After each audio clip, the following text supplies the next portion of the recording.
Há 65 anos era inaugurada a TV no Brasil. Da TV que começou quase como um rádio com imagens até os dias de hoje, muita coisa aconteceu. Dos programas ao vivo ao surgimento do videotape, das imagens em preto e branco às coloridas. A televisão cresceu e se tornou um dos principais veículos de mídia.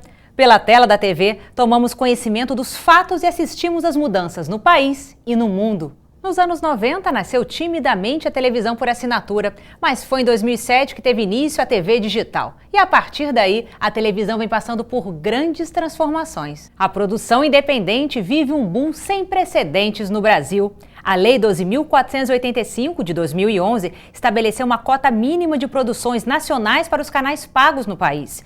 A obrigação elevou em quase 400% a veiculação de conteúdos nacionais, segundo estimativas do setor. Nós criamos uma lei para as TVs a cabo por assinatura que está permitindo uma ampliação enorme da produção independente no Brasil voltada para a televisão.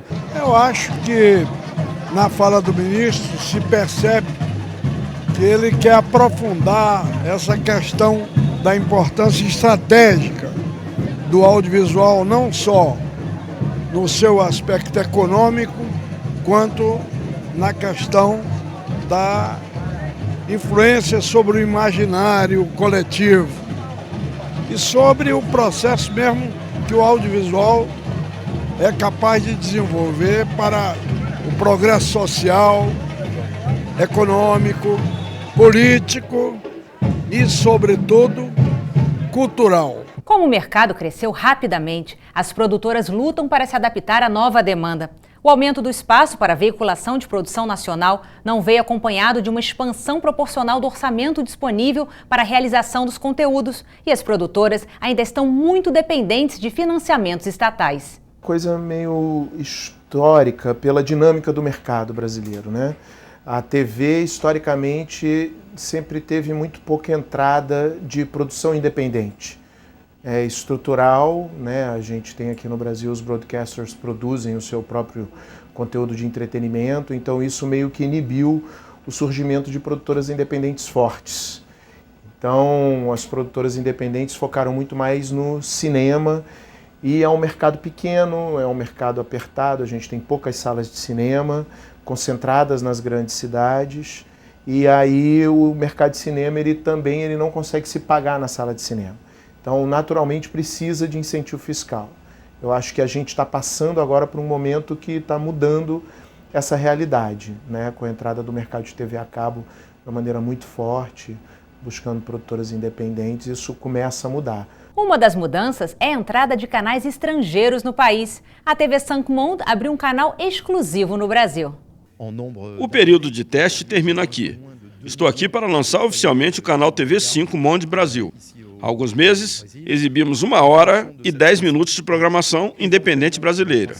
A partir de agora, exibiremos 2 horas e 20.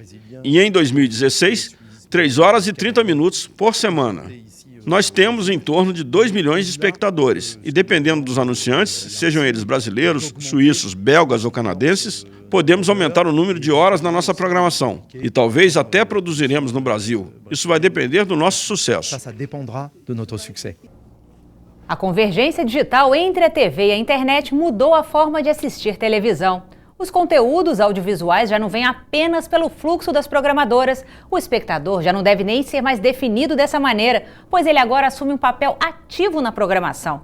Seja pelo controle remoto ou pelas plataformas digitais, o consumo é definido conforme as necessidades, demandas e desejos de quem tem o poder de escolher.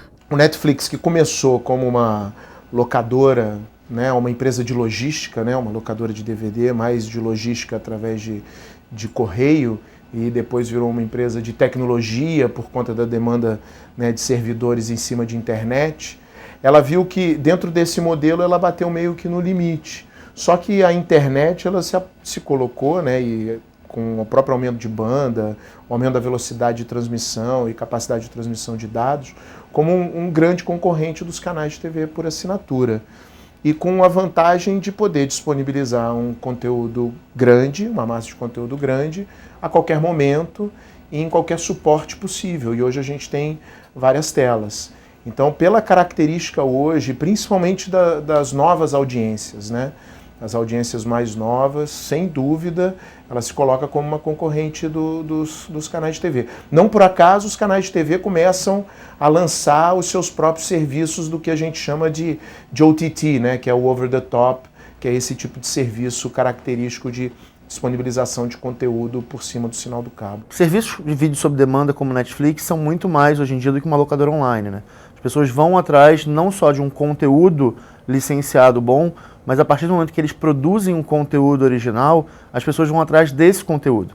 Isso é sim uma certa ameaça para os canais a cabo, mas mais do que um conteúdo original que atrai as pessoas para esse serviço de vídeo sob demanda, é a possibilidade de diferentes produtoras e distribuidoras criarem canais de vídeo sob demanda, como aconteceu agora com a HBO, o que vai tirar competitividade das operadoras de TV a cabo.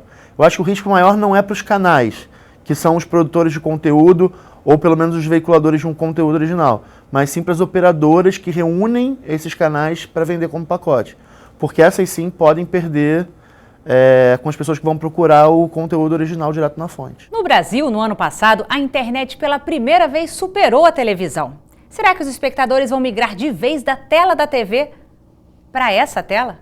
O cabo ele ainda permanece principalmente nas classes, eu acho, que mais baixas e que começam a ter acesso a essa diversidade muito grande de conteúdo, que até então eles não tinham, muito focado nas TVs abertas.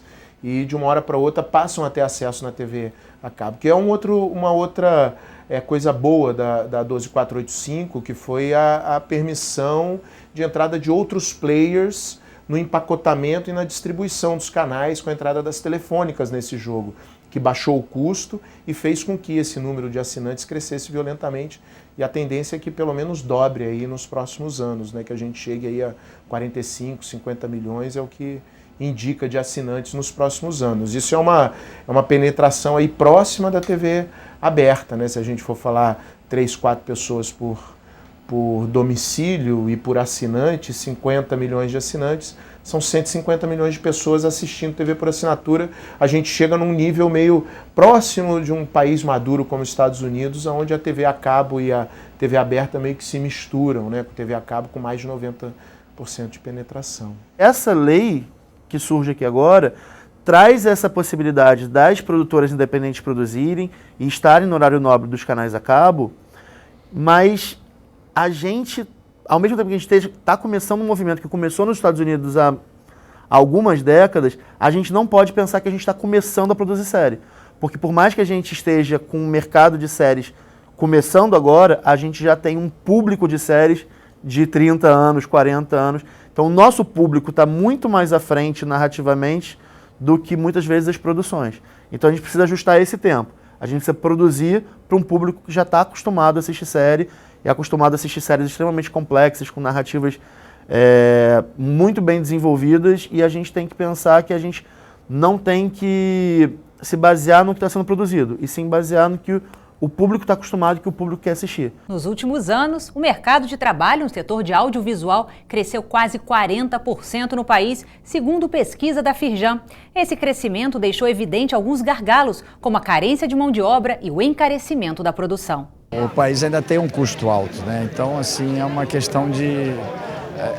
Isso não é assim, a gente tenta trabalhar com uma escala econômica, mas assim, isso é um problema de todas as atividades, não só nossa.